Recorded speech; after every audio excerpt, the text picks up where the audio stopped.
جايب لك النهارده ثلاث مسلسلات، حرفيا اجمد ثلاث مسلسلات ممكن تتفرج عليهم في رمضان 2026. انا عايز اقول لك يا ابن خالتي، رمضان السنه دي نازل بتقله بجد.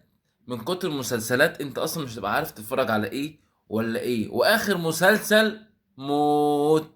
اول مسلسل معانا يا ابن خالتي، معاك مسلسل الكينج محمد امام. السنه دي عامل مسلسل بص اكشن ودراما وبص مغامرات، فعلا مسلسل يعني جامد جدا جدا جدا. تاني مسلسل معانا يا ابن خالتي، معاك مسلسل احمد العوضي، مسلسل علي كلاي، مسلسل اكشن موت موت موت موت.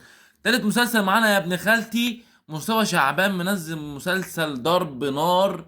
بص شقلبات كده، شقلبان في شقلبان كده هتشوفه كده وهيحصل معانا. مسلسل درش يا ابن خالتي هيكسر الدنيا. انا شايف اللي دول اجمد ثلاث مسلسلات. هنتكلم على كل مسلسل لوحده. قول لي بقى في قلب التعليقات يا ابن خالتي ايه اجمد مسلسل هيكسر الدنيا في رمضان 2026 في قلب الكومنتات. ولايك بقى ومتابعة بقى عشان كل مسلسل هنتكلم فيه لوحده.